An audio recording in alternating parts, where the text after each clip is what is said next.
Urge. Our story begins on a path that dates back over 2 millennia, a path that once connected East and West in the pursuit of silk, spices, and knowledge. In reality, not much has changed. We're still intrepid traders on the perilous journey, but we've traded our camel caravans and physical wares for non custodial wallets and ether. Let's traverse together as we share the latest Web3 developments, trends, and insights from across the globe. I am very happy to be here with my co-hosts Puke and Maeve from the East and Lifts from the West. GM, everybody, welcome to Silk Road Episode 3. This one has been so long overdue, but you guys have been extremely busy. How are you guys doing this lovely Wednesday early morning for you guys and Tuesday for me and Lifts? It's been 69 years since our last episode of Silk Road in Web3 time, of course. Yeah. Oh, I think it's long overdue, right? Me and Maeve, we have not been on Spaces for such a long time. I think like what, Maeve? How long has it been since we stopped doing Spaces? Is it like 3 weeks? Oh, actually, to be honest, right, it's, in totality, I think we've been traveling like 6 weeks now. Oh, so you guys Spaces haven't even we've done your own spaces in 3 weeks, much less our thing. Okay. Yeah, Nice, yeah. nice. So like even this week, like because we were so busy to do like PinCon, which we will touch about it later. Like Monday, Tuesday, there's no time for us to do Spaces. So I hope after PinCon, finally next week, we'll get back on track. I know we've been like what 4 weeks rusty now on Spaces.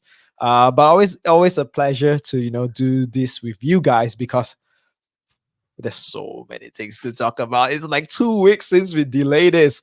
Like you've been crashing out on your videos. We've been doing it, so I'm just excited to be here, man. Oh my gosh, yeah. PinkCon. Oh yeah, we'll get there. Tony, go ahead. Yeah, so I would say like while you guys might not have been on Spaces the past few weeks, I feel like you've traded in your headphones for video cameras and mics. I guess like we can at least start back with Ape Fest, somewhere where I had extreme FOMO and you guys were all over the place. I saw you guys at Rolling Dudes. I saw you guys with Bape Diverse in the Bape store. Go ahead and do like a quick rundown of where you guys were featuring and how many different live streams you guys did out there.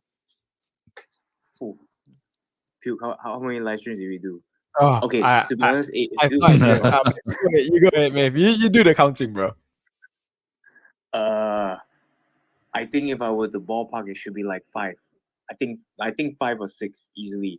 But yeah, I think well, this was the thing, right? I felt super FOMO as well because we weren't plus ones for Ape Fest. So like we were at open house. Shout out Babe Diverse, right? The dinner, everything was great.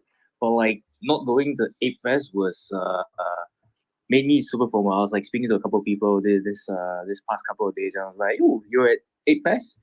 Oh, you're in Hong Kong?" I was like, "Yeah, you're at Ape Fest." I was like, "Oh no, I wasn't at Ape Fest. Nobody passed on me." I was like, "Oh, bummer." But no, more importantly though, we were at the Gas event, right? Gas, Rolling Dudes, Betaverse, Open House. Puke, am I missing anything? I think there's like two more. Like we have Mochaverse. We did the one at Open House. We did one at Pachipeng. I think those are the ones like I would say about 6 of it. And we have slight hiccups, right? The noodles one, oh my god! Like I finally able to take the video and use the audio to match it again. Like Nice. it was so hard, It's like you get like that slight delay and it's like GM and then the voice only come and then after you play it for such a long time, it's totally just not in sync. But yeah, I mean we learn through our mistakes. Finally we get it better. And this time round, there's actually 2 ways we do it, right? First one is like if you have, for example, I think Twitter Spaces, then you need to have like the real setup, with the mics, with the earphones, because you can't hear what people are talking from the stream. But if you are not doing Spaces, then it's really easy. So we got like this portable mic, whereby it's an auxiliary cable that you just plug into your phone, and then you have like 2 separate mics that you can just walk around, talk, it's really easy. So we invest a lot in gear. Like this is the first time I go hardcore in like earphones, mics. But yeah, I think nobody's doing it, guys. Like besides me, besides you guys, like who else is like going to events and covering and showing like what's really happening? I think this is really a good opportunity for us to kind of lead the way. No, 100%. That's why, not to like toot my own horn by any degree, but I was like, oh, like this is a kind of a thesis that I've had for a while is like Web3 folks on the whole were really bad at making content, like and just documenting our like.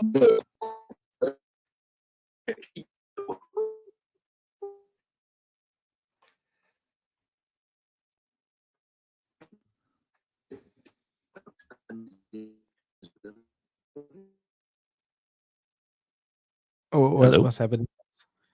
I don't know what's happening, guys.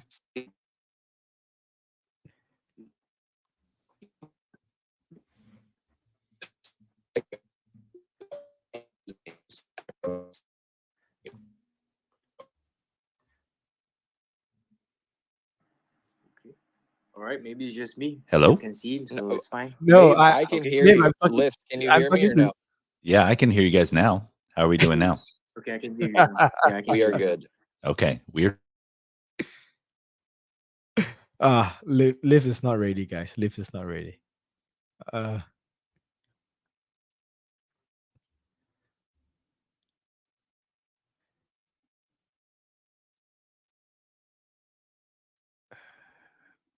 can we speak? Can you guys hear me? Yeah, I can hear you. Puke. Can you not hear lifts? No. How about now, Puke? Are you back? Yeah. Now you are back, bro. Good. I think I just had a Wi-Fi issue, so apologies there. You can do everything right, but then just at the end of the day, the Wi-Fi just gets you. You know what I mean? For sure. All right, but so you guys have been doing great covering content. Like that insider track on Baptiverse was super great. Like that was awesome. I guess maybe let's start from the beginning. How was Rolling Dudes? That was the last time that we saw. Well, sorry, that was the first piece of content from Hong Kong that I can remember off the top of my head. So how was that for you guys? Yeah, I think that was great because first off, it's actually the official, I would say, like the first doodle events that we attended, right? And usually when you go to events, it's all about like the heavy drinking, the after party, and that's it. You don't really get any other thing. But the rolling dude event is really different because it's like roller skating, right? And I mean, in terms of like the design, in terms of like people coming in, the vibes are high. And one thing, man, Doodles event, the ratio of like guys to girls is like 60-40. So you get 60% of girls, 40% of dudes. I think that's a good ratio for a good event. Well, what do you think, Maeve? There was too many, in a good way. There were too many females at the event, which was amazing. I think Doodles poised to bridge over many other, I guess, age categories, and yeah, no. I think like it was a great time. I enjoyed myself. I truly enjoyed myself.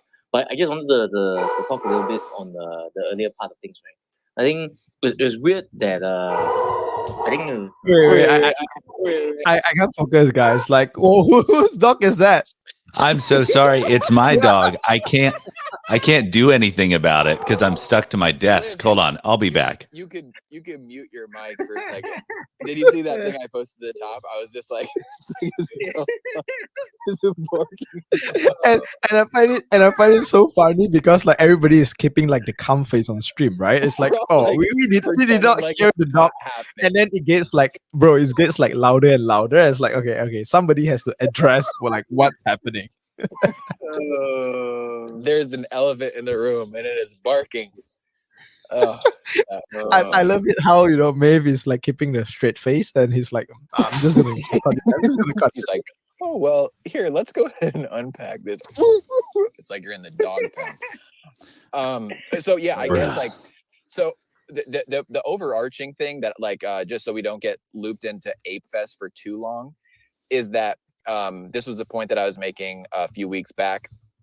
that you guys, like you've just mentioned, you guys didn't go to Ape Fest, right? Like nobody was able to like break you off a +1, which is a travesty. And I think next time we'll obviously try to do what we can do to get you guys in there. Like if we knew people that had +1s, I definitely would have done that alley oop. But more so, you guys had an incredible time at all of these satellite events to a non like conference shitty expo that you had to pay hundreds of dollars to get tickets for. This was Ape Fest, an NFT project saying like, oh, Yuga Labs as an NFT, like Web3 brand saying, hey, we're gonna pop up out here. And like you said, Pudgy Penguins came out, Doodles came out. I guess Bape is kind of like pretty close to there because they have a lot of their operations. I know Meme Land was there. There was so many events that went on, and it sounds like despite not having an ape or a Yuga Labs asset, or even getting to attend, that it was worthwhile going. Would you agree?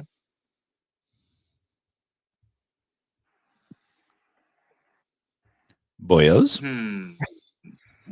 Maybe he's thinking. I, I'm looking at Maeve. Was it giving worth that- it? I don't know. He's giving that look. For those of you who I'm aren't thinking, watching I'm the live thinking. stream, Maeve is very contemplative right now. No, He's we just can't hear you, tiny. Maeve. We can't hear you, Maeve. I think that's the problem. We can't hear him. I think just everybody's just like looking forward. No. But like, I think in a nutshell, well, actually, I can't even comment because I wasn't even at the main event. Apparently, it was amazing. Obviously, there's always going to be haters whenever anything good happens. So we're going to leave that for another time. But I definitely felt a lot of FOMO because there were quite a number of people that were there, friends, and potentially new friends that I didn't meet. So that FOMO was right there. I think I low key wanted to buy MAYC and was like, okay, I'll be ready the next time, I guess. But at the same time, I kind of like knew that there were a lot of ape holders that weren't able to get tickets as well.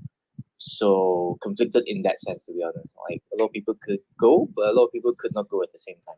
Very weird situation. So I guess But, maybe yeah. let me reposition my question. I was just kind of saying, like, despite not going to actual Ape Fest, do you think it was worth going to Hong Kong with all the other events that went on? Because I would say like that it was you got to do a lot of stuff despite not actually going to the Yuga event. I had a great time. It felt like more like a holiday to me than work, to be honest. But yeah, so it's kind of like pleasure. It's just like kind of like a bit of both at the same time. Wasn't too intense. Unlike I think like I talked about this a few times. Like Korea was intense. We were there. I was there even later, but like I was there a week and it was like whoa. Yeah, Korea was intense. Korea was like intense in a good way, but also like very very intense. Every day was just like jam packs, 2 events and more. Yeah, Korea was intense. The Hong Kong felt more like a holiday. A lot of fun catching with friends, meeting new friends. So yeah, Yeah, I think I for me it's a agree. little bit different. I see. I did not feel like I miss Ape Fest. It's just a big waste. Actually I did not feel FOMO not going in. I'm like whatever, right? Because like there's so many other side events that happen, and like the people that I wanted to meet, I already meet them in like the Cool Cats dinner, the Mochaverse event. Because some of these holders, I mean, they will go to a lot of events. So like the main core people, especially like Spaces host that I want to meet, that is like the Ape Spaces host. I managed to meet them out of the Ape Fest. So for me, it's like, oh, I when I go to event, like I want to connect with as much Spaces as possible. And so I managed to do that. So I feel like even I did not go there, definitely it's a great experience compared to Singapore. I think like Ape Fest is better because there's more projects. The events that they do is bigger scale. Like if you were to compare, the Mochaverse event in Singapore is just like a place, a corner place, near the F1, food, drinks, that's it. But in Hong Kong, which is like their home turf, right? They go crazy in terms of like, hey, they have a yard, free flow DJs and stuff like that. Even like the Meme Land one, right? Usually, like in Thailand, it's just like a dinner with holders. But in the one, he get like Pinhero, who's there. They decorate the whole ship with like the whole pirates and stuff like that. So I feel like it Fest was a good event. Like next year, AFES won't be in Hong Kong again, right? So I'm not too sure what main event will be that key factor to pull people in again. I really want to see, next year Hong Kong, which event will actually be that, hey, this is the biggest event in Hong Kong, and then people start doing it, like treating it like ApeFest. Now, just a quick question before I let go to Jun Kim. Do you think it was because it was Hong Kong, or do you think it was because it was Ape Fest? Ape Fest. Hands on, Ape Fest. Ape Fest was the main reason, like everybody like just came swarming in. I can't remember. I think it was one of the streams, right? Puke. We were talking. I think it was the gas stream, right? We were talking about this, and it only just occurred to us that wow, Ape Fest legit is an IP, right? It brought so many people to Hong Kong, businesses thriving, all that good stuff because of Ape Fest. And then like additionally, okay, because like Hong Kong has been, leading Web3, or want to make Hong Kong a more, I guess like a better place, more friendly for Web3, that all of that factors in, but all of that factors in less because Ape Fest was that like primary factor for me. Yeah, I think it's the similar as how Azuki went to Las Vegas and all the Azuki people they just flew over there, right? It's the same thing as It Fest. Everybody fly over. Like TG track guy is like, oh, this is my first time in Hong Kong. If it weren't for It Fest, I wouldn't be there as well. So I feel like the main driving factor is It Fest because like if it's not It Fest, if it's Hong Kong, probably it's just the same people over again with all the NFT events. But because of Ape Fest, you get a mix people of like people that's coming from US, Europe, to Asia for the first time. So I feel definitely it is Ape Fest. Yeah, and I just think like I think kind of like a big reason why we brought Silk Road together was to try to, do geographic arbitrage on Web3 and NFTs. And if Yuga Labs, I'd say the clear front runner in NFT, like as an NFT brand, is going to Asia. I mean, like if that's not like a signal of, yeah, like, hey, maybe read the breadcrumb trail, you're not going to make it. Jun Kim, GM, dude, how's it going? GM. First and foremost, thank you for the opportunity to speak up here, especially with the legendary Pewcast folks. It's an honor. I just wanted to add a couple things as someone who actually attended A Fest this year. It was my first time. Yes. I mean, it ain't it ain't complex con. So I mean, not as doodles holder point of view in particular, I guess, but I mean bottom line it was NFT version of Burning Man, I say. It was purely a celebration of NFT culture, although at the moment it was mainly for the basic community. I mean, as you guys already mentioned, I was also so surprised that so many side events formed around A-Fest with Chinese Doodles community, Dubros, the Rolling Dudes.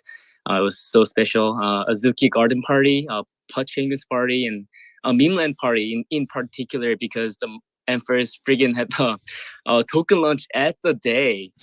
So yeah, so I mean they were literally shooting off their the money guns at the parties. I mean it was really great to see actually the the sub communities, how the sub communities are actually carrying out the awesome events and whatnot in real life. Which is my personal thesis that NFT bull market will be led by sub communities, like Doodles incubators and whatnot. I mean, I have a strong feeling that AFest will evolve into a huge NFT festival in the near future. I mean, I didn't know there would be side events, so I only booked my flight flying into Hong Kong on Friday. But all the other cool side events were Thursday. So if you guys ever gonna visit for, I mean, I heard it's gonna be like Amsterdam or something for next year AFest. But make sure to arrive a couple of days earlier than the actual events. I was so disappointed myself. So that's I mean, the alpha right there. Yeah, I mean everyone literally there are also Doodles holders, Azuki holders, you name it, NFT lovers. It's pure celebration of culture. And also, in a practical sense, you can actually purchase the mutant as you are arriving into the events, I guess. There were literally people who had just purchased the mutants just to attend the events. Then they, I guess, sold them.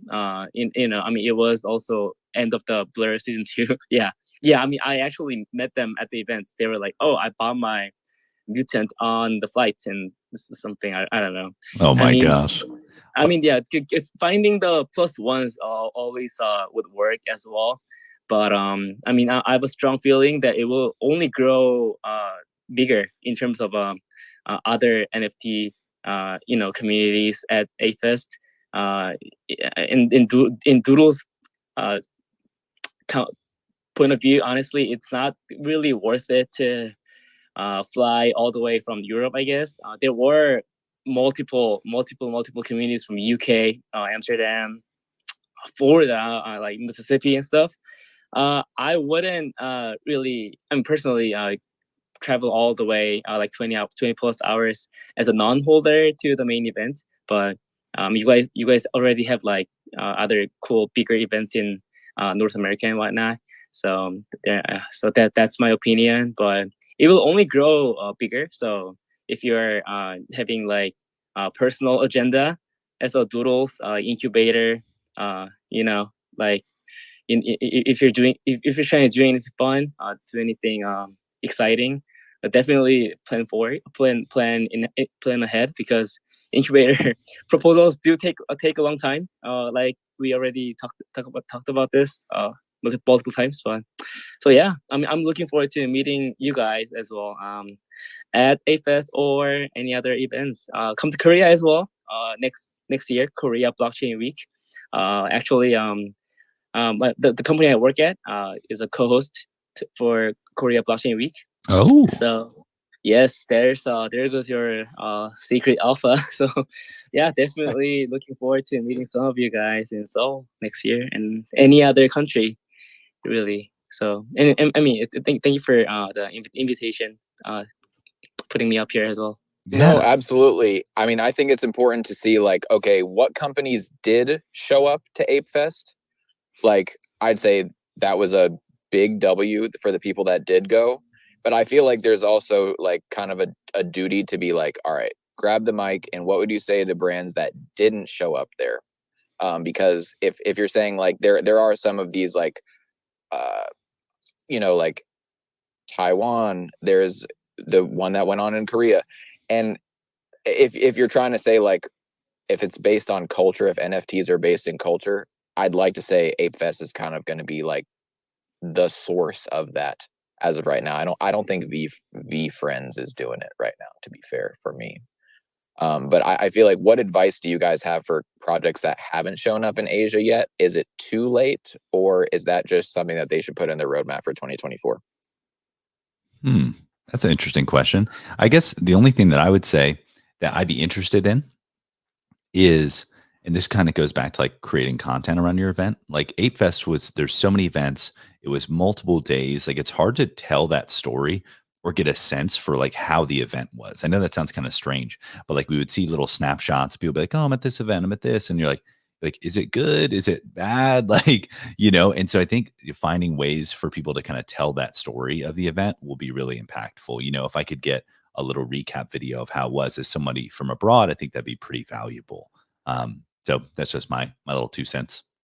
I think Q1 for Asia is going to be madness. I don't know. Everybody is gearing towards Q1 2024. Yeah, it's there's all like just to summarize, Q1 2024 for NFT land is going to be insane. Like specifically NFTs, not even like GameFi. I know like GameFi has been trending quite a bit ever since like meme land token launch and all that. But a lot of like the other like L1s, dApps, protocols even are gearing up for Q1. Also, John Kim, dude, I didn't get to meet you. I feel sad. But no, I'll catch you next time. I think like me and Puke will definitely be at KBW this coming next year. Yes, sorry, next year. For sure. The months and the week crazy right now. But I just want to touch back a little bit about 8 Fest, right? So just to let you guys know, I'm like crazy in terms of going to events and especially rave, right? And when I choose event, definitely, first thing first, the DJ lineup has to be good, right? Like I cannot accept or pay ticket if like the lineup sucks. And so when I know, so the whole time 8 Fest, I've been looking like I wasn't FOMO because like they did not announce like who's gonna spin at the event, right? And so I was like, you know what? Maybe it's not somebody famous. So I didn't care. Like Maeve said, he's FOMO. I wasn't FOMO. And then I got to realize like, oh, it's only DJ Soda. Like DJ Soda is the highlight or the main DJ, right? And DJ Soda has come to Malaysia like 3-4 times, so I didn't even give a shit about it. And I'm like, oh, then I think 8 Fest wouldn't be that fun because it's just DJ Soda and some other people, which is not really a headline. And then the next day we went to open house, so I was just picking people's brain and say like everybody's talking about 8 Fest. Why is it so good? But the DJ is only DJ Soda. Like why is it so hype?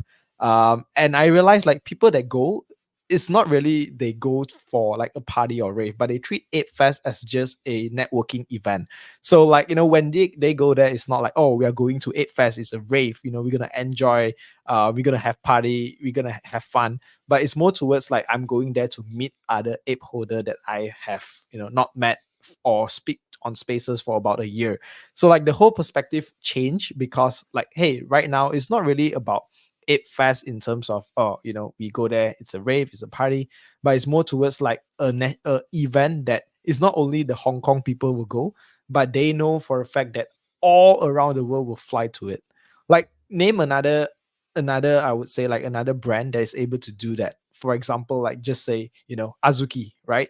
They go to Vegas, everybody can fly to Vegas just for that particular event. Like Azuki did it, 8 Fest obviously did it in a much bigger scale, and I think that is really the power, right? People invested so much, no matter how far, they still buy the ticket, they buy the hotel, they fly to the event just to meet like a global once a year meetup kind of thing, like just like Chinese New Year, right? Everybody fly in just to meet relative and stuff like that. So I think that is really interesting. And to touch a little bit about what Maeve said, yeah, man, I just speaking to people, apparently January we have Chiang Mai, which is in Thailand, blockchain. We have ETH Vietnam. In March we have ETH Bali, we have NFT Bali.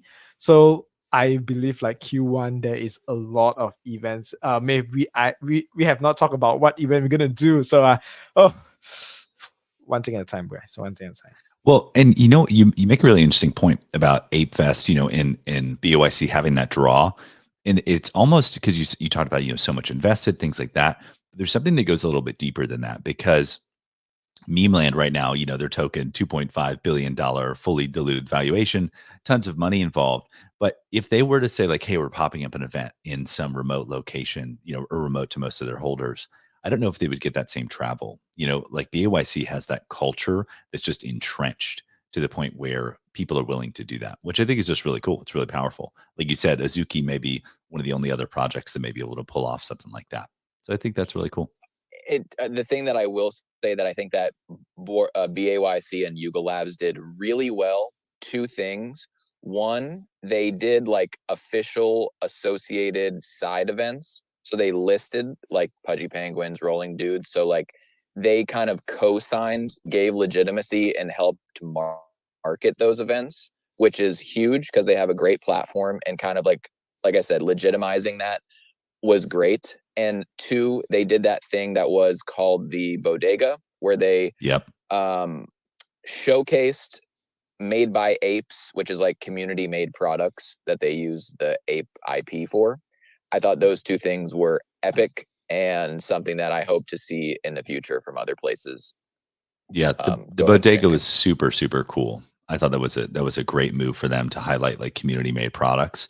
And not to mention, they did that, but then also did their vape drop, if that makes sense. Like they're holding up the vape drop and this bodega almost on not similar, but they're casting them in a similar light, which says how much they care about their community, which I think is really cool. John Kim, go for it. Oh yes, thank you for the opportunity. I mean, there are so many multiple good points you guys just mentioned, but in terms of Bape merch, I was so impressed. Every single person was so crazy, literally crazy to get like anything they have the chance to. Like, I mean, the basic merch was sold out in like a couple of minutes, IRL and online. Also, the restock was sold out in like, I don't know, like a couple of minutes. And for the Bape merch, I was trying to get them, but I had no chance. Everyone was waiting in the line from like 6 a.m. in the morning, even after the first day of the party. So it was pretty crazy. That's really great business model. I think the huge difference between basic community and other communities is that the basic community is huge. A Doodles has I've been a Doodles holder myself as well, but the size of the community is just different. It's like, I think, comparing the United States to like smaller countries, the number of people just different difference in the size. You can't ignore it. That's like fundamental uh source of money, to be honest, uh to pull off. Sure. Yeah, so I mean that was something I witnessed personally at the events. So I mean I spent like $700 with a couple of clicks. I mean, Nice. I spent a lot of money on Doodles merch as well, but the sizes is different. And another point I wanted to touch on was the music standpoint. Honestly, last year A-Fest I didn't attend, but Snoop Dogg and Eminem performed, and it was really a literal legit music festival. But the people who actually went wasn't really like satisfied, because I mean, music is great, but community wasn't really there, I guess. But so this year, the first day, I was sort of surprised. All the first day, it was called happy hours. Literally, the sub communities or local sub communities, like Taiwan apes, Hong Kong elite apes, it's called, the Hong Kong community and whatnot. Ladies so Basie. I mean, that sounds pretty crazy, right? So they all, helped the core team to set up the bar hopping kind of events the first day. So it was literally the greatest opportunity for the holders to meet other existing friends and new friends. So that was really something I enjoyed. Uh, and a music standpoint, finally, honestly, I've been a rave goer, a festival goer for like 10 years now. I attended EDC Las Vegas back in 2014. I was there for all 3 days. I mean, I've been going to like Ultra and whatnot. And honestly, if music is, like if you have bigger name DJs, it is really great. But what I personally realized after 10 years, it's really about the people literally next to you. I mean, that's my strict personal opinion. But I mean, you see so many jaded, literally bored people at main stage of EDC, like David Guetta and whatnot. But I mean, at the DJ Soda event, I had so much fun because everyone was just there. Their presence was there, not on the phone, not on like other, like I don't know. I mean, like some people mentioned, there were no like girls. To be honest, I mean that was like literally a point that people were making about a fest. But I mean, it honestly wasn't really. I don't know. I had so much fun. We had a small sober mosh pit, which I guess didn't seem very exciting for the worldwide people, but it was so fun. I mean, it's really about yourself. I mean, you are the most important factor in the fun times. I mean that's my strictly personal opinion, but I want to touch on the music kind of standpoint when it comes to NFT festivals. So it really was about the friends we made along the way. Yes, You know? and the point is that they are there to enjoy the vibes. In particularly about NFTs. Broadly, all the NFTs, mainly the apes. But I mean, meeting the NFT enthusiasts from all around the world was really life changing for me. And I don't travel a lot, but I think I'll be traveling anywhere AFest is held next year. Next year, I don't know, and that's something that doesn't happen for like honestly like Complex Con or like Doodles Camp. It's not big enough, I think. Like you guys mentioned, is it worth it to fly all like across the ocean and whatnot? Um, and that's why I think something like AFest will be growing bigger and bigger as NFT festival, like Burning Man NFT version. So I don't know. I would love to see that in Doodles as well, growing in size first. Oh, hey, that's not my dog this time. Just saying. Sorry, I had to. It was just like, I think you're gonna never live that one out. That ain't mine. Let the dogs out. Lifts. But no, Jun Kim, I appreciate your take, and I'm glad that we got somebody on that did attend the Yuga event. Because that's like the first experience that I've heard. I'm glad that it was good. Because I've also just really been thinking about it. I guess maybe from Puke and Maeve's point of view, is just like, that's really cool that they convince a lot of people from North America to go over to Asia, and that it has that staying power. So it's like, where are they going to go next? I'm sure people are going to follow. If they do it in Asia again, I mean, I think that's like, I mean, we also basically had, so it was like Ape Fest, and then there was, what was the next set of events that you guys did? Was it Taiwan, Thailand? It's Thailand. We were in Yeah. Bangkok. Bangkok. So you guys did that, and then I think you guys started the bull market over there, like, right? I mean, what was that experience like when stuff just started going like, pamp it? I think it's great, right? It's my first time in Bangkok, and we actually had a team there that we just newly set up. I think the event was great. Like if you guys saw sneak peek of what went down at the event, like we get like this group called the Idols, whereby they all dress up in like anime costumes. They come to the event, they dance, and you get like crazy fans who just stand there shouting, jumping. People were beside the windows holding their phones recording. You get people sitting on top of another dude and just like shouting and crazy. So like the whole event was great because like I think we only foresee like the sign up was about like 150 people, but in total I think about like 200 people came. So like we did like I was honestly, this was my first time doing like a panel speaking event, right? So we have like downstairs we have booth, and then it's like 2 floors. So downstairs we have booth, upstairs is like panel speaking. And every time when you do panel speaking, you get like 3-4 guest speaker. You're just like, all right, should I put 30 chairs or 50 chairs? And how confident I am that I can actually fill up all these chairs. But amazingly, it's like we managed to fill up all the chairs. People actually stayed.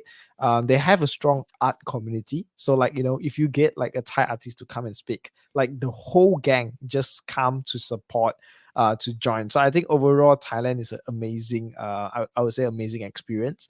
Not the side event is not as crazy as like Hong Kong and Singapore. Obviously, it's more towards like Malaysia. So like maybe one day you have like 4 to 5 side events over the course of like 3-4 days, and that's it. But I think like it's interesting, right? Because they are doing in Bangkok, and then in January is in Chiang Mai again. So like a lot of people are started to see, hey, we want to do event there, we want to come over there. We managed to get sponsors that want to penetrate the Thailand community. And one fun fact is like we have 2 sponsors that say, hey, I want to do Thailand. And I was like, okay, why? Is it because it's a new market? They say no, we just get the data that most of our users come from Thailand, and we do not know why. So we want to go there to actually find out like what's happening. Why are people downloading the app? Why are people signing up? Why are people playing my games? I think it's an interesting fact to see like, hey, it's really based on the data. You see like, oh, Thailand is popping. All right, let me go there and check out why is it. And the obvious reason is like, people are excited. People are going there. everybody loves Thailand, right? Like I talk to so many people that say, "Oh, I never been to Asia except this one country." I was like, "Where? Thailand." So you know, like that is a hot country to be at.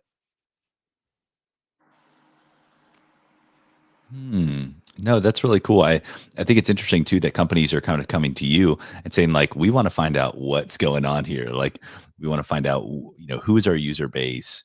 What are they interested in? What are they loving, and why are they there? I actually wanted to ask both of you something because I think this is something, it probably ties into a brand that you're associated with, and I think that a lot of our listeners and people, probably just in general, could use to know about this. So we know that in between the last time we chatted with y'all, the Mocha ID mint happened. People minted their Mocha IDs. Can you kind of give us some insight into like what is the Mocha ID for those who haven't got one yet, where it's going in the future? What's the rundown of Q4 2023 with Mochaverse? And see, yeah, you get the hands. See, this is the alpha we need right here. Give us the lowdown. What's end of year Mocha, new year, new Mocha next year? What's it looking like? It's, All okay, right, Maeve, okay, Maeve, okay. you go first. You go first, Maeve. I go first. Oh, okay, okay. To keep it nice and simple, December is going to be banging, legit. Like it's going to be too many things going to happen. December, Q1 is going to be extra crazy. But to answer what Liv was talking about, Mocha ID is an entry. Well, it is an entry point to their quote unquote air miles reward system that Mochaverse is trying to create. That will basically tie up to everything they have been building towards to. Yeah, I think I'll put it as that, and then the adding too many words after like people are like, I say the wrong thing and all that. But yeah, I think like round points, Mogul XP, like these are what's the word called? They are non Off chain. monetary, off chain. They are off chain. Yes, they are off chain. Thank you. They are off chain. They are value to yes, utility. They are utility tokens. Yeah, that's the word. They are non-monetary utility tokens, and all plays very very important parts. I think one thing that I see, I guess like projects that are still in the space and continue to build, what's it called, NFC or like merch. Merch is very underrated. Merch is very very underrated.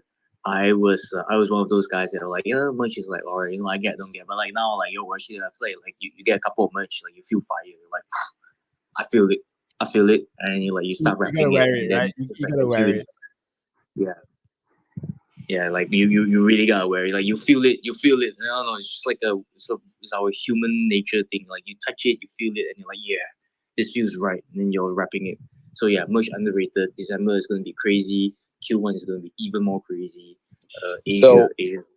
So I saw Mochaverse at 0.7 and then it pumped over 2 ETH. Why did it happen? Okay, To be honest, Why pump? because okay, why pump? I don't know, but I just give you the breakdown, right?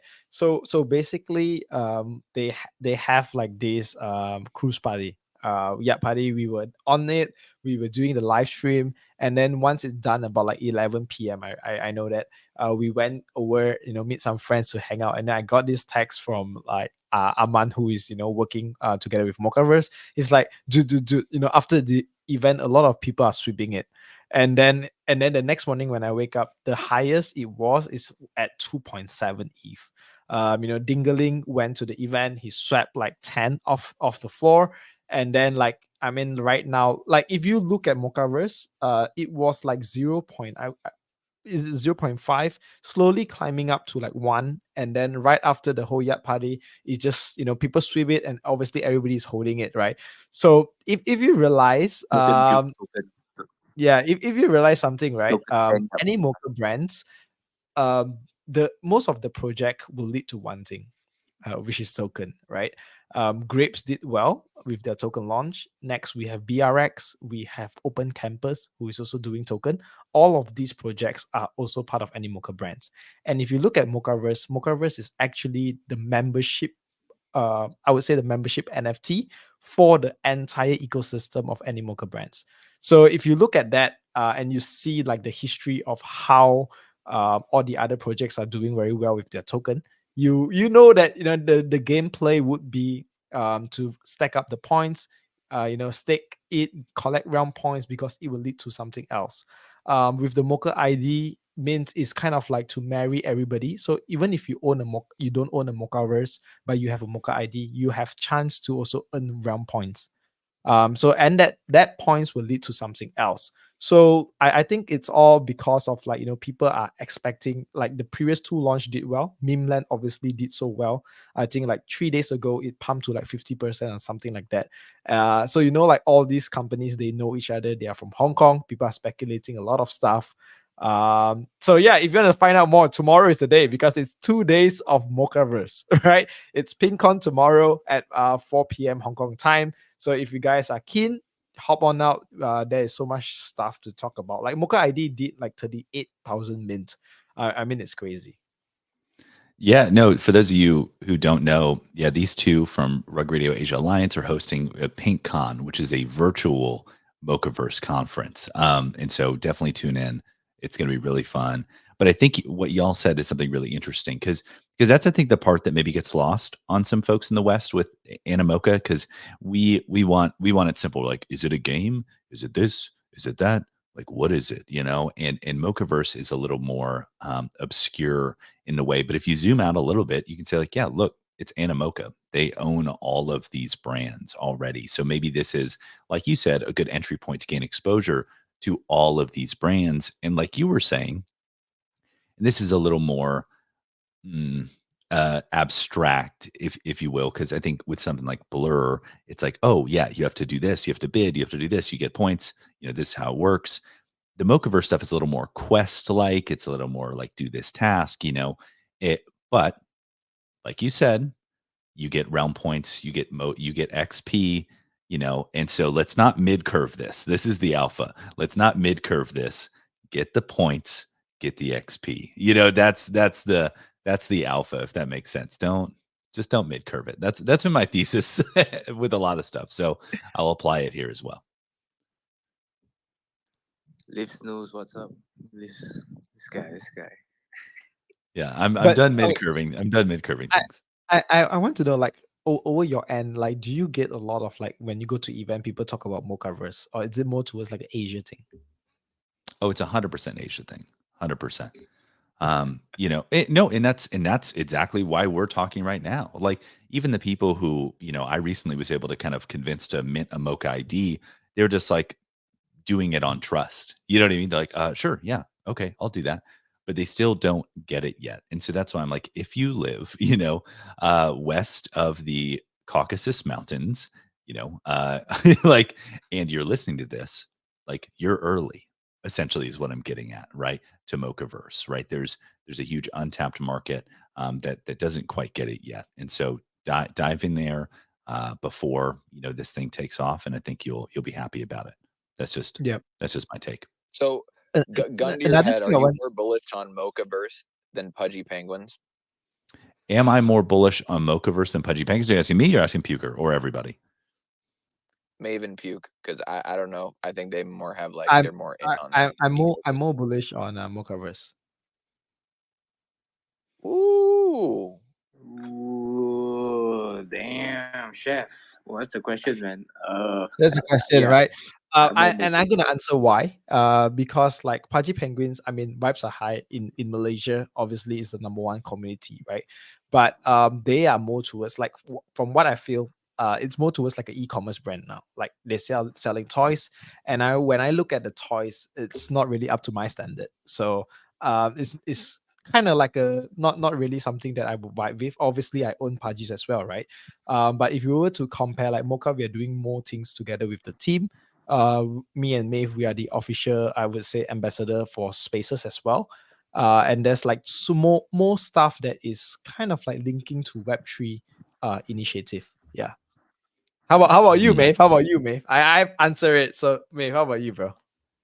I was just gonna agree. Is that yes. That's kind of it, man. It's like Yeah, like what you said, your last point, how they're actually trying to do stuff that links to Web3 and on chain. I think that's something that over time we've seen a lot of the, I hate to say legacy NFT brands right now, but I think they've been diverting a lot from the tech. Mhm. And like you said, just like here's some t-shirts, here's some, just goods that like we could get elsewhere. And like, are they really trying to push innovation in the space?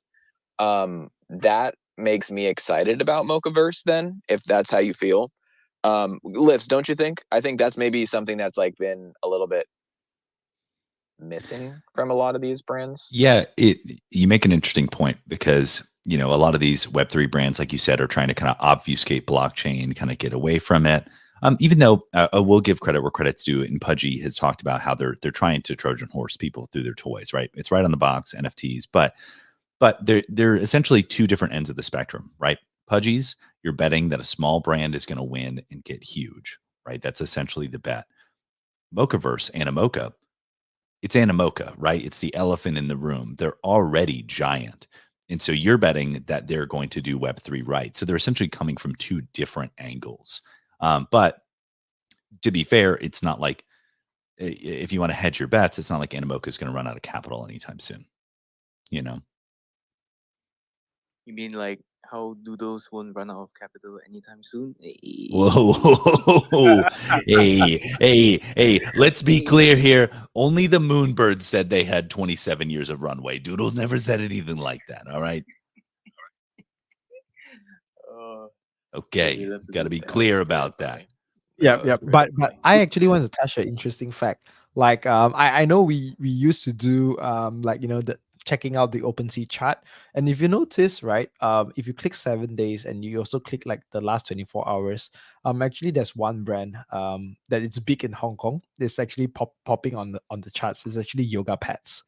And Oh, is that yoga pets, I yep, always mispronounce it. Is it Cubs or cups. Kungs? Kyongs. Yeah, Yes, Kyongs and Kungs. Yeah. Cups. Yeah, like 24 hours, they are popping. They are on number 5. If you click 7 days, they're on number 10. And I actually asked one of like, I would say like this guy is really hardcore, right? Like his whole branding is just yoga pets. Any moment in time you ask him, and then he's like, all right, I'm gonna give you the rundown. And basically, it's interesting to see, this project actually took a super long time to review.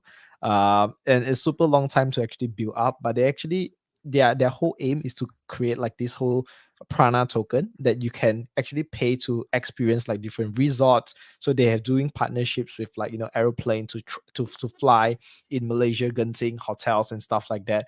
And basically it's the same thing. I think back in Asia, a lot of all these projects, because they're launching token, a lot of people are actually having a huge speculation. So like a community member kind of like did a spreadsheet to calculate what kind of prana drop you will get versus like the price. So for example, like meme land has a certain price, and then when they drop the token, how much token you would actually get. So when they do this calculation, they realize that, hey, yoga pets is actually undervalued in terms of like the token allocation that they can get. So people realize that, and the community is actually going heavy in terms of buying it more, in the hopes of this Prana token will moon. So this is just something. I mean, if you guys are more towards like Asia projects, token launches and stuff like that, definitely should check out Yoga Pets, because they are going to launch their token soon as well. And you guys know, right? Kyong's basically he's the death of meme land. They are kind of like brothers to me, I would say. So I think a lot of like Asian projects is leading this way, and so far, I mean, look at meme land token is fairly well doing, right? Not crazy dumps. Price are high, price are stable. So I think this is just something you guys can check it out. No, that's Now, if we definitely were good. wanting to farm prana, is there anything you can do to like up your allocation, or is it just based on how many yoga pets you hold? Yeah, so it's similar to how Mimland is. Like they have this calculation of like how many cups you have versus the soup. You can make like a super crew. You can make like an ultra crew. So it's kind of like a pairing. So you need to have like, I think the crazy one is like they have a sheet. If you guys are interested, I can share with you as well. They have a sheet of like how much you have to spend to get like the full lineup.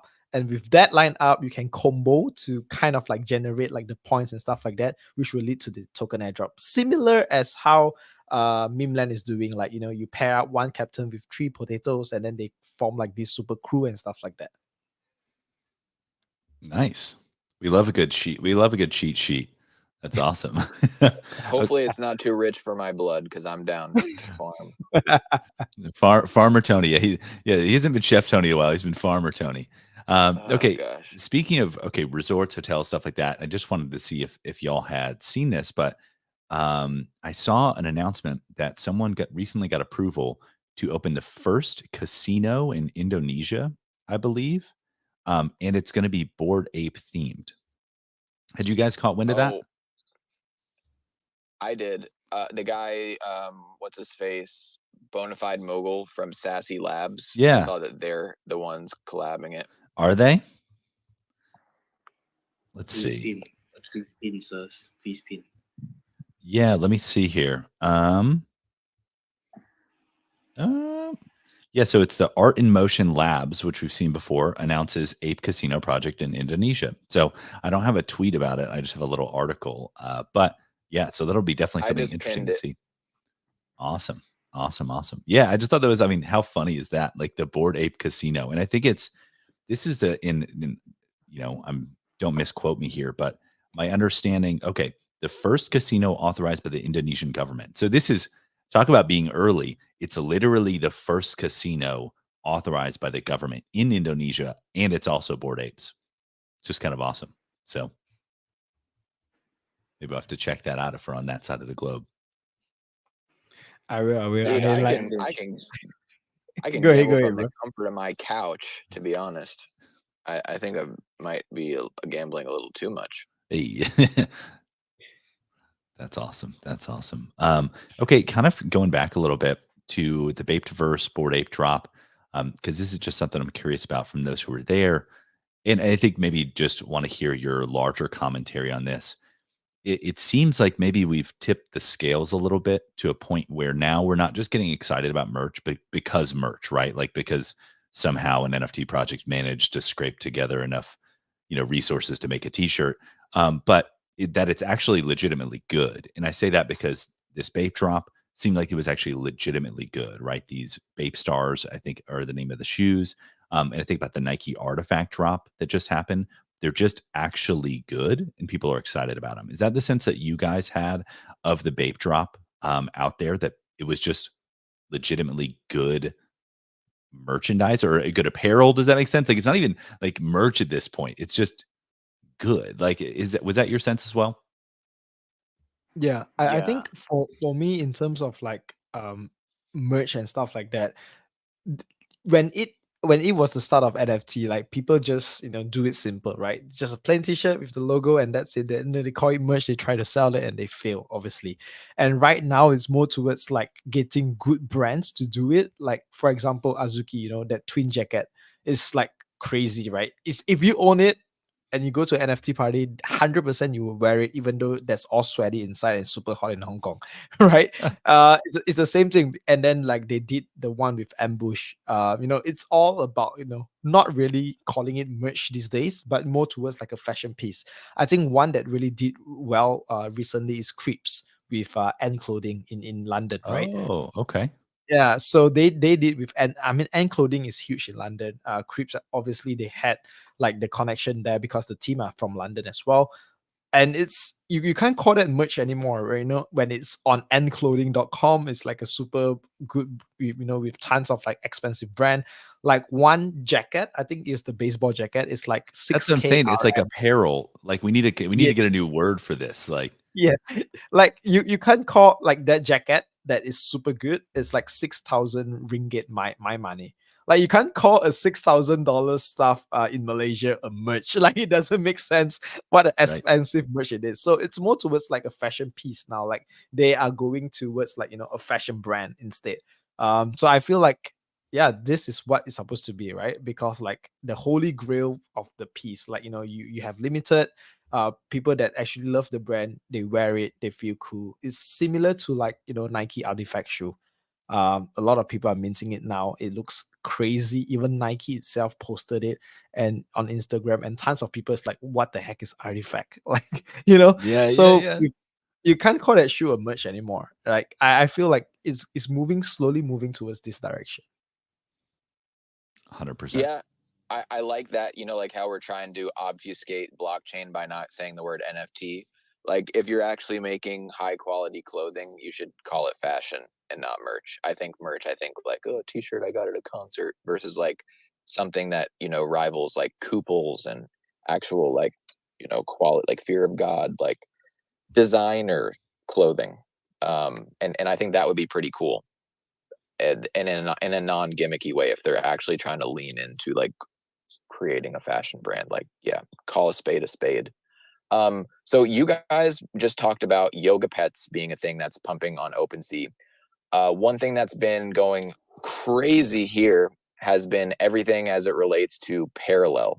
The Parallel Ooh. avatars are up almost to 1 ETH from 0.4 earlier this week.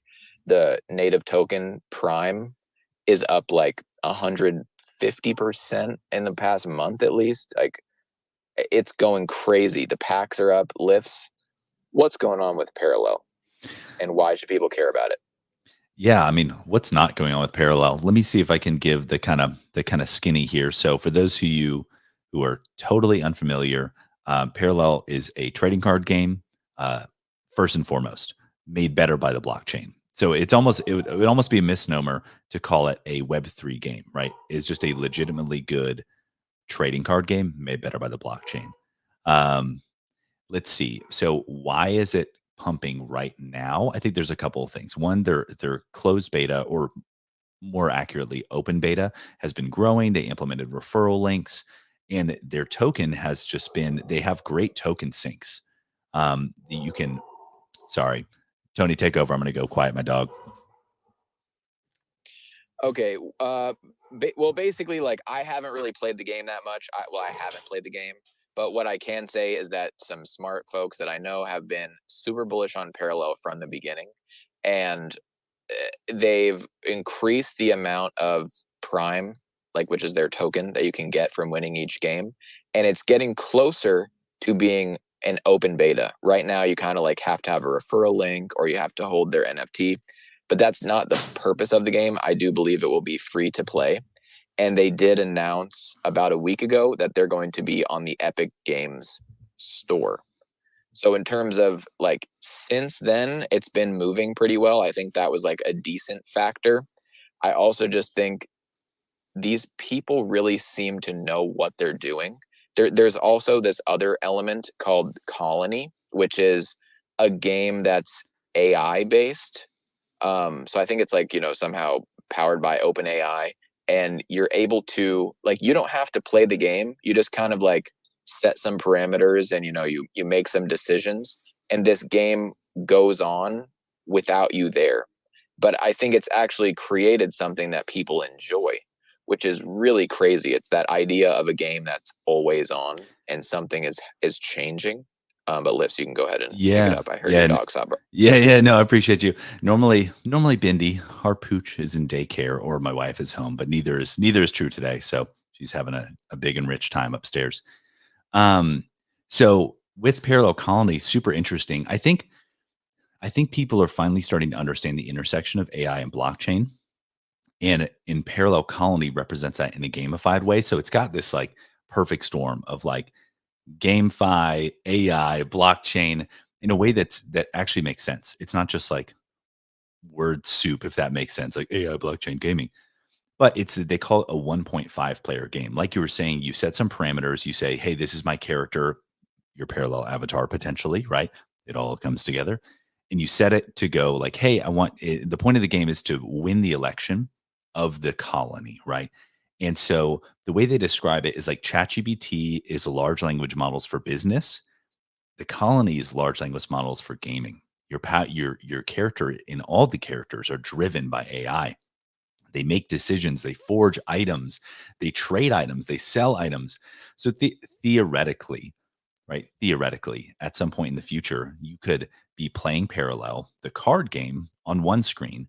You could have another screen playing the colony on the side, your avatar's running around.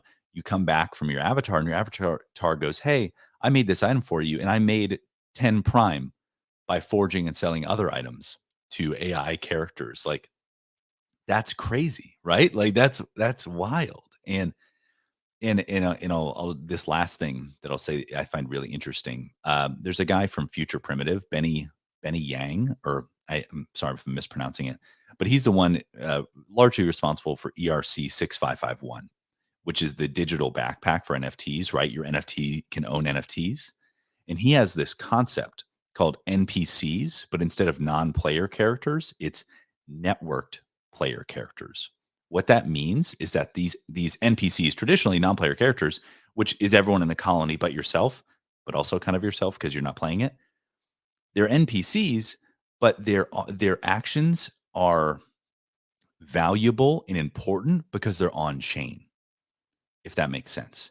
Everything they do is significant because it's on chain, and it continues on chain in perpetuity. Your character can gain a personality, it can gain skills, it can gain money, right? Like, this is crazy. I think the people who are starting to understand a little bit better now see that this is that not only is it the future, but Parallel is light years ahead of anybody else who's even thinking about doing it.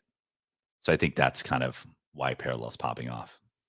Yeah, IMO. I mean, at least what I can say is like the game looks very high fidelity and the graphics look good. I think a lot of the times, like when we see like people with smaller budgets try to make a game, it looks kind of, I don't know, like Mario 2-dimensional, just like side scroller, which Mhm. doesn't like really entertain me. Like someone that's played like, I mean, even like Modern Warfare 2 that came out like God knows how many years ago, like it just shits on like a lot of like the graphics of games from like really small budget studios.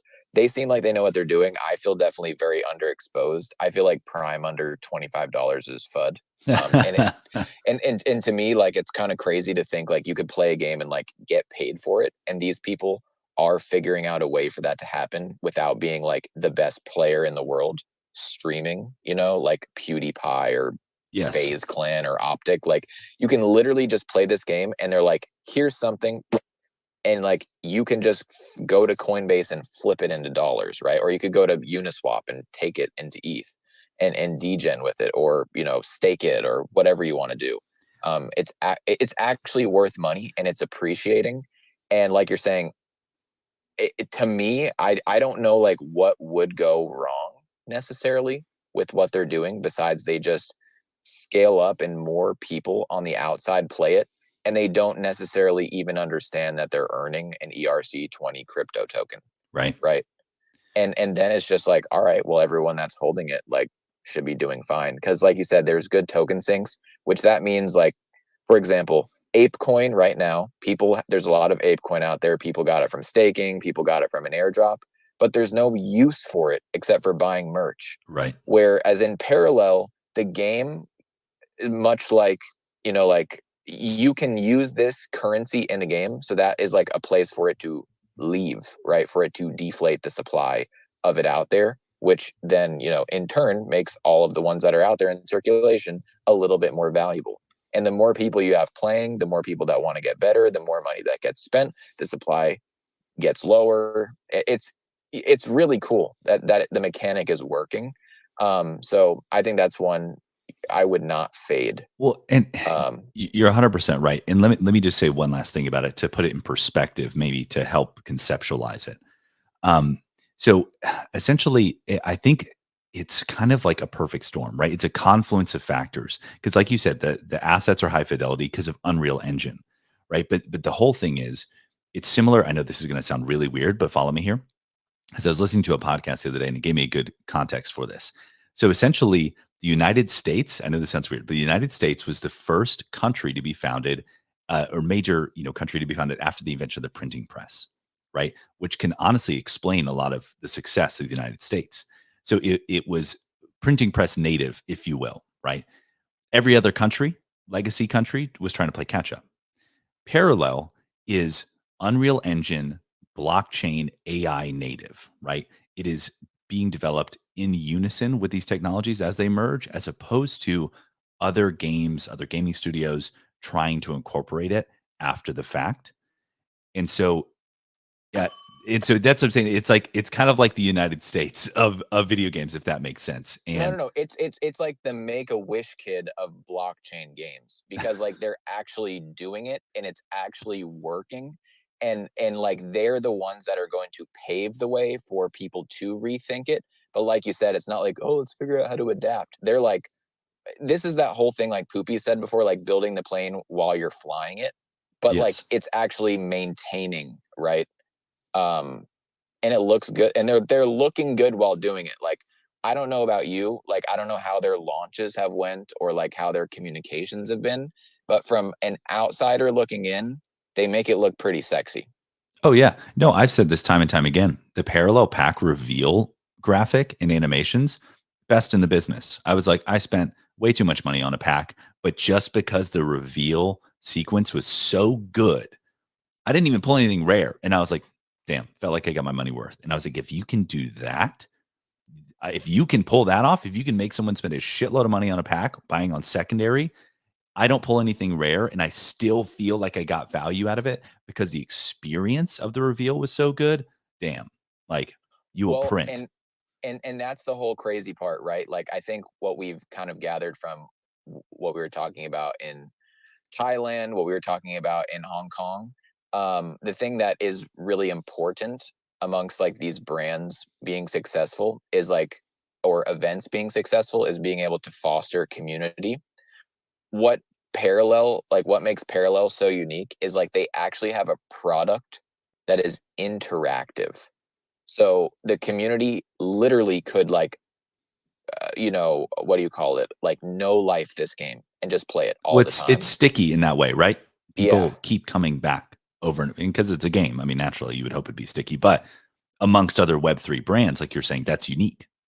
Yeah, But people are occupied, right? yes, So like people aren't fudding this. Like there's no like, oh, that was a bad move. Like they're just figuring out for ways for people who are early adopters of this game to like make more money, and that in turn makes their valuation higher. So like there is a direct like benefit mutually from it being successful, right? They yep, want it to be successful. The more successful it is, the more money users can print, the more that they can build the game better and scale. yep. Aligned Like you said, incentives. it does seem like a really perfect storm. And I hope to just see that thing keep printing. And now I'm like, God damn it, I need to like buy something from there now. I can't like be sidelined for this one. Nice. But yeah, so I think those are like two, like you said, look out for yoga pets, look out for Parallel. There's different, at least with Parallel, like you could buy the coin, you could buy the avatars, you could buy the packs, you could buy the cards. There's a lot of different things. And I think maybe we could just turn over to where you were this past weekend, Lifts, at Complex Con. I think you went out there because Doodles was showing out, Artifact was out there. But maybe do you want to just give a little TLDR of what Complex Con is for people who don't know and talk about your experience? Yeah, for sure. And not that I'm some complex con expert either, because this is my first time going, but my understanding of it, kind of all that jazz, is that it's a sneaker culture conference. Are we getting a phone call? Ring ring. But I have no idea what that is. yeah. Hey, it was cool. It was like ringing in about ComplexCon. But yeah, it's a sneaker culture conference. There was tons and tons of brands there, and it was actually very trippy. Like there was so much interesting stuff that I was not exposed to at all. Like I guess one of the headline sponsors was eBay, and so people were like buying like merch or apparel and then going to the eBay booth and selling it live. They were doing like live auctions. I was like, this is such sneakerhead culture. This is so crazy. But like you said, Doodles was there, Artifact was there, and from a lot of people, I heard that they were some of the better booths, weirdly enough, of any of them. And I did a couple laps around the place and I can say that's true. I went to the Artifact booth. They called it Dunk Labs. You walked inside, you get to see all the different colorways of the new Genesis Dunks from Artifact. Super impressive, by the way. I got to, have hands-on of the Void colorway. It's really cool. I'll say this before I get into the Doodles thing. I'm super impressed or bullish, whatever you want to say, with Artifact, because I think where that's heading is that Artifact is the R&D wing of Nike. They're saying, any innovative products, designs, things like that, materials, I think they're going to test through Artifact. I'm sure there'll be other Oh, versions of that, but go ahead, Tony. here, I'm going to do a little plug there. I was talking about this last week on Lunchtime Grind with Crier, trying to make sense of why did Nike want to acquire Artifact back in the day, which has been, rumored at over $1 billion of an acquisition. Mhm. And you think like, why wouldn't Nike want to just peddle everything under the name Nike? And I'd like to say like their brand identity, when I think Nike, gun to my head, like someone's like, what do you think Nike? I think athletics, right? Sure. I think sports, athletics. They have got that on lock. So that being said, what have people done, right? The community, the collectors, they have turned a number of Nike shoes into streetwear, right? Like the Nike Dunks and the the Jordans, like the so those have become like pinnacles in the streetwear scene, right? Even though like Nike is an athletics brand, but could they do what Kith does? Could they do what Supreme does? Could they do what Bape does? I'd like to say that like that would make no sense with the Nike swoosh on it.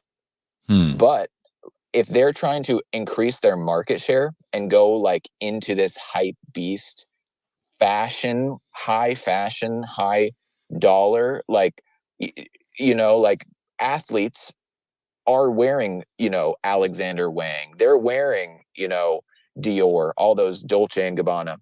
And that's just not Nike, but why wouldn't you just sell to those athletes? Why wouldn't you sell to those like high fashion people? Because they don't have a brand for it. And that is my thesis for Artifact, is that's how Nike will enter into high fashion. Well, and yeah, like you said, they've done some collabs. Like there's like Dior Jordans and things like that.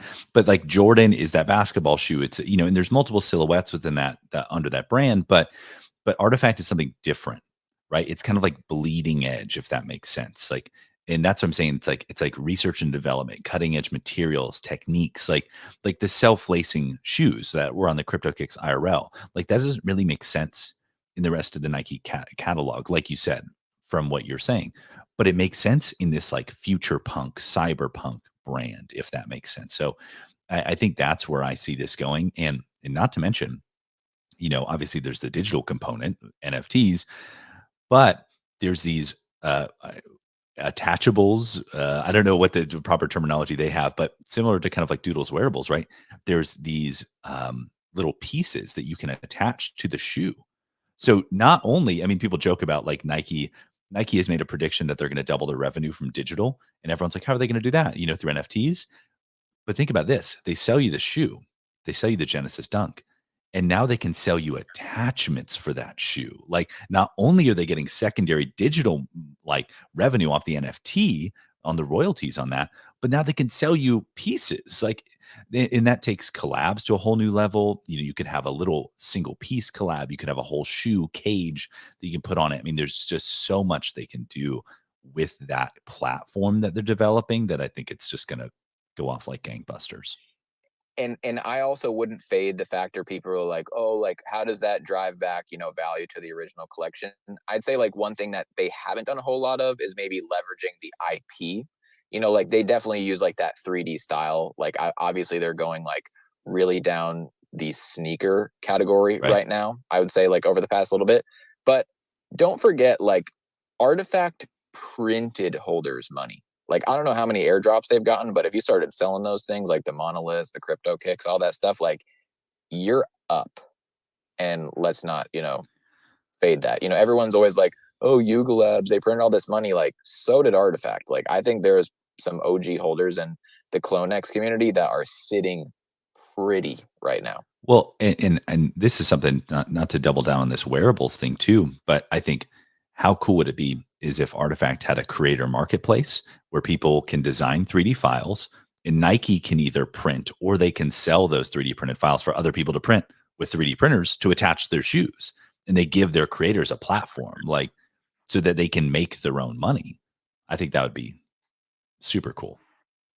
Puke, Maeve, have you guys been hearing any Artifact reverberations in your group chats? Any chatter? Crews? Actually, if you guys you guys go down to the spaces, you see this guy called TC, right? This guy is absolutely a artifact you know, it's like if you think about Artifact, you think about him. Like he's a creator. If you scroll through his profile, all the artwork image is just by like this Is that Artifact TC from branding. the Omakase show? Yes, yes, TC from the Omakase show.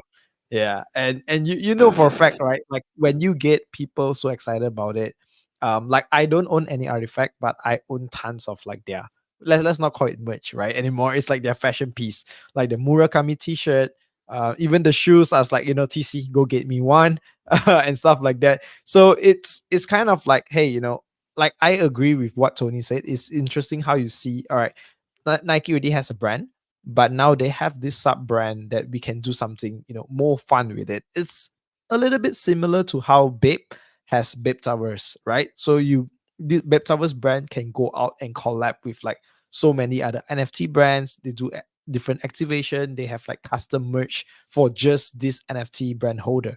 So I feel like it's the same play, because like if you use the IP of Nike, it's linked to millions and billions of dollars of worth. So like I would say like there's so much approval or kind of things like they have to plan out. Like if you have like a sub Web3 brand, which is a little bit more fun, community focused, they can have a little bit leeway to kind of like build up what they plan out to do. Like just fun fact, you know, NFT brand like Babe Service, when they start to do their merch, it's like minimum 1 year planning. Right? And this is for a company that is not like really a Web2 company. So like if you go back to Babe, it's definitely like 2-3 years to have that partnership in place. So I feel like with this kind of brand, it's much more easy for people to move. The community has more feedback, more fun stuff for the community to do. I think this is something that, I mean, if you love fashion, these are all like the brands that you definitely should go and buy. Yeah. No. Yeah. Oh, go ahead, Tony.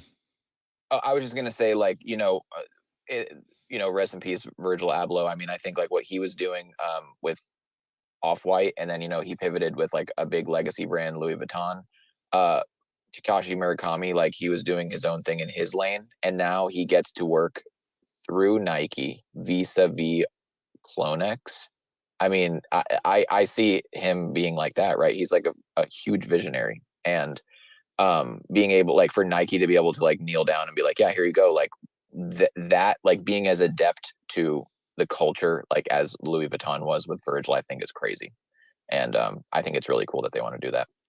It's interesting because this is where I'm kind of piecing together, because y'all were mentioning collabs. Like actually during ComplexCon, so Nike via Dot Swoosh was doing a collab with Bobby Hundreds, right? So it's like there's Artifact, but then there's Dot Swoosh, which is another Web3 initiative, and it almost feels like they're creating a little bit of a funnel, right?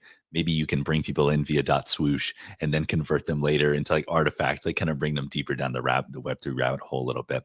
I don't know if that's their strategy, but it would seem to be an interesting one. So I guess to kind of pivot a little bit to talk about Doodles at ComplexCon, because they were obviously a very different presence. I mean, gosh, I almost don't know where to start. I would say first and foremost, I know this sounds kind of strange, but location was really, really impressive. So they had this booth, and there's the center of the convention center, and it's got this giant inflatable spider. If you watch the video we posted, you can see that. And Doodles was right there. I mean, right in the thick of the action, right? This wasn't like shoved off in a small corner somewhere. In I know this sounds kind of probably not that important, but some of the booths were very like closed off. Like you had to enter them. Nike Artifact went that direction. Maybe that was just part of their creative, direction. But Doodles was very open. They clearly wanted the foot traffic. They clearly wanted eyes on, and so I think they got that right. They had, they were giving away a PS5, which for ComplexCon was a great move, and so I think they got tons of signups for that. And the booth itself was just incredibly doodly. It wasn't over the top, if that makes sense. But there was a lot of small details, things like they had this van. That's where you went up and you got your merch. And I didn't quite catch this from the photos that were being posted. I thought it was Happen Mellow in the front of the van. I thought they were just, I thought it was a photo, but it was actually a screen, right? So it was interactive. It created that immersive experience. And you had a lot of new merch there as well. So we saw, let's see, the new stuff was the Happen Mellow hoodie, the Happen Mellow inverted pocket tee, the Happen Mellow or sorry, not the Happen Mellow, sorry, the Doodles Crocs collab tee. There was Doodles socks. There was a new Happen Mellow hat, Happen Mellow pin, air freshener, and then a keychain. And there was also a new, let's see, grayscale rainbow puker vinyl that was revealed as well. I think that was it. But just kind of overall take on the merch. And I'll say what I said in the video, and maybe plus a little bit extra, is Julian had said that they wanted to do something unique about character driven merchandise, right? And so, and I think that's really interesting. We were talking earlier about how, hey, let's not just slap the PFP, let's not just slap the logo on some merch and call it merch. And I think some brands have taken this collab approach, right, to kind of bring something unique, something innovative, some clout, some credibility to their apparel. And it seems like Doodles, obviously they have the Crocs collab, and that is that as well for them. But with their own in-house merch line, they're trying to do something really innovative, which is how would the characters interact if they were a part of this merch, right? In one side of the hoodie, there's Hap running in part of the pocket and Mellow running out the other, right? It makes the merch playful. It's very on brand. And it's something that I haven't seen. I've seen tinges of it before, and I've tweeted about what those look like, but it's something new and innovative. And I think people responded really well to it. So I have a few questions. Yeah. So like for people who like aren't aware, yeah, I guess like Julian's the CEO of Doodles. The part of one of the other things that they had there was the artist behind Doodles, Burnt Toast. He Mhm. was doing a print signing, so I thought that was interesting. Obviously, like initially, I'm thinking holders would be excited to get something signed by Burnt Toast. Did other people that weren't holders get in line to get things signed by Burnt Toast? Yeah, no, they definitely did. I mean, there was some people, and this is just maybe the energy of ComplexCon or whatever, but if a line starts forming, people just start looking around, And FOMO, baby. I literally heard some people walking by and they go like, "Oh, the artist is signing stuff," and they just like got in line. Like it was like, but then there was stuff like, so I met Cyclo, so I met a few holders at the event, which was super cool. Cyclo bought a grayscale vinyl, got it signed in person, which is cool to watch. Some guy randomly walked up, busts out like an old school Doodles tee, gets it signed by Burnt Toast, and walked away before we could even talk to him. I'm like, "Are you a holder? Who are you, bro?" Like, Pranksy. yeah, some undoxed, yeah, some anon, and it was like, whoa, that's wild. And I think it was a shirt from South by Southwest, or maybe even before that. But yeah, there was definitely, and there was some kids as well who were getting the posters signed. So there was definitely quote unquote, and I was only there on Sunday, which was I think a little bit less. The line wasn't as long that day. I think Saturday there was some more of that as well. So 100% non-holders interacting with Burnt Toast and the brand for sure. So then I have two more questions. Yeah. One, was the purpose of ComplexCon like, so I'm thinking of it like a convention, like it's like an expo center, a giant warehouse type hangar place with a bunch of booths for brands. Yep. Were they all selling stuff? I can't say definitively they were all selling stuff, quote unquote. I think the majority of them were. There was maybe some brands that were doing like pre-orders for future products, like Artifact. I think they weren't selling any of the Void colorways like in person, but you could pre-order. Yep. I think the majority were selling stuff, but I asked, Burnt Toast, what was the purpose of being there, and he just, he said basically exposure, right? We want to be in the culture, we want to be people to be aware of us and feel like we're a part of this. And so yeah, I think that was their main mission for being there. I think selling merch was secondary. Yeah, I just think like this is something we've seen Luca Nets from Pudgy Penguins do over the past months, like going to all these IP conventions, toy conventions, like putting themselves out there with these other IPs and other like consumer product brands to like build networking connections, like get online impressions, like get meetings, all those sorts of things, like leveraging. So I guess like we saw Doodles pop out at Something in the Water, which was Pharrell's music festival in Virginia Beach. That was like a new thing, kind of like pop up at a concert or a music festival, like a multi-day music festival. Now they're popping up at an expo center. This is completely different from what we've seen, like that's going on in the East with Ape Fest in Hong Kong, with stuff going on in Thailand. I'm sure what's going to be different from this Pink Con with Mocha that's virtual. This was definitely not a community centered thing. Right. It was definitely like a but brand building. It's like public facing. Yeah. Well, and the last thing I'll add is not to, and I won't name drop anybody, but there, you know, we like to think that we can do this, you know, business over X or online or remote, but you know, there's a reason why trade shows like this exist, you know, so people can get together, they can rub shoulders, things like that. And I will say the amount of people and names I heard, you know, rubbing shoulders with burnt toast and things like that, like, oh, we got to meet with this person, this person, this person. I was like, this is why we're here. Right. And so it was cool to see some of that stuff in So action. what's the name? So So what's the then- name? So then my question for Puke and Maeve is like, you guys like not holding a doodle right now, like do you care that Doodles was at Complex Con at all from a Web3 person, or is just in general, or were you just like maybe just stick to the community events and try to, you know, work on your 100 truest fans?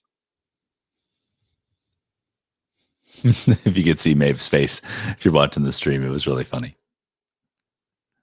I think we're always on the lookout for like builders that are building. At the core of it, like we do our best to keep track of everything. Yeah, we do our best to keep track of everything, but also like to share a little bit. I think after all these trips, like me and Puke, we're gonna be tripling down on empowering Asian builders in the space. And it's in a nutshell, that's what we're gonna do. And the other thing that we're always looking for again is just like quality builders. And if there's any way for like, you know, collaborations, partnerships, and whatnot, I think definitely an open mind when it comes to like collaborations. The other thing that I was just speaking to another friend from Polygon, and it's just how to like, you know, be everywhere at the same time. I know like GameFi obviously have been gaining quite a number of traction, and like originally I was just like, oh okay, actually there's two parts. One part is because GameFi is such a big thing. I was at the a gaming event in Thailand, right? And like it's just like a whole ecosystem by itself, right? If you think like NFTs is an ecosystem by itself, GameFi same as well, right? Whole different breed by itself. And I was like, oh my god, this is like a lot. And I was gonna like, you know, not really care too much about GameFi or just like on the very surface level because it's just too much, right? Like who is like Chef Tony in like, you know, GameFi? I wouldn't know. I would like, you know, like real deep into it.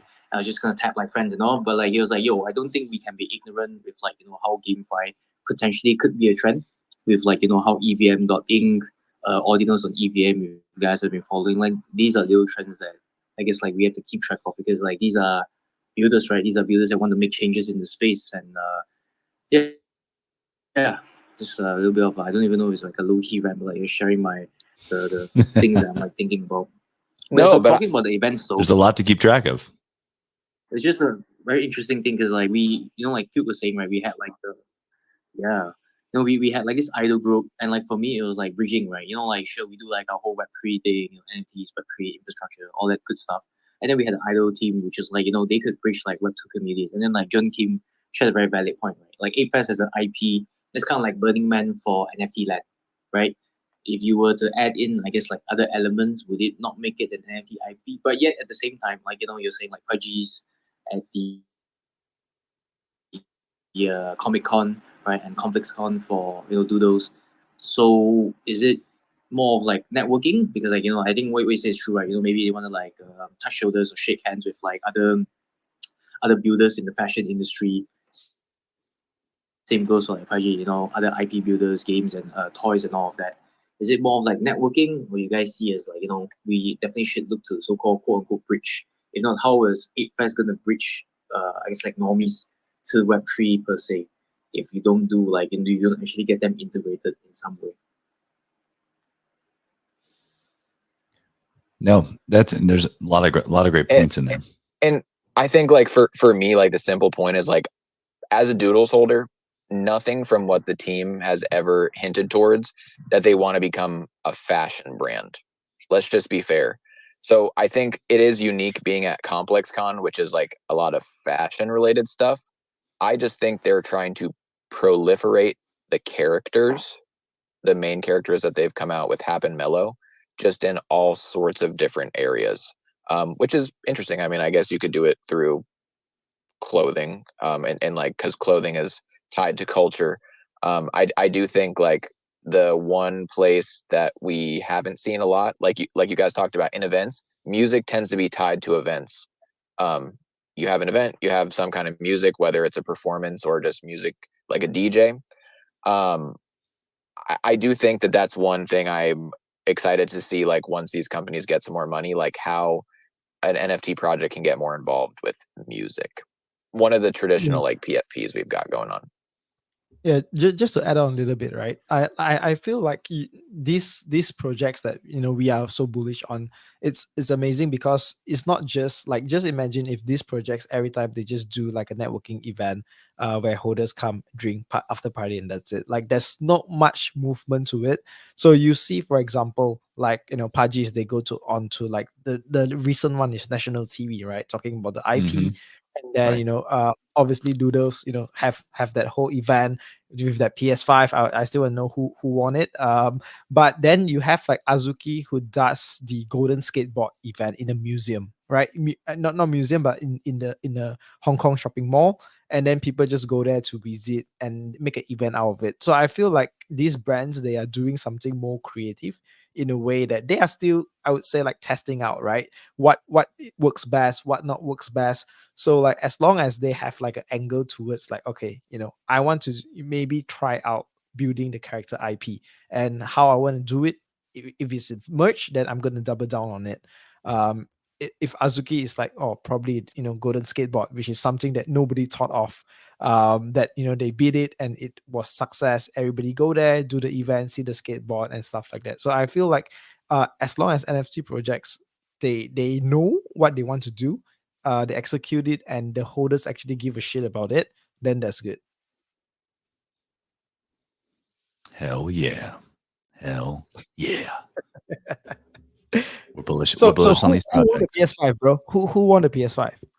So there was a winner announced. I didn't recognize A them. bot. Yeah. Someone said they They bought had it. like yeah, so we'll have to see if they like re-roll it or not. Basically, like in the Doodle verse, like it's been a little bit since we've heard from the team. So there's like they're doing like how Pudgy does the inner igloo, like in a token gated voice chat on Discord. So Yeah. hopefully we should get some new insight into what they've been doing and where they are going.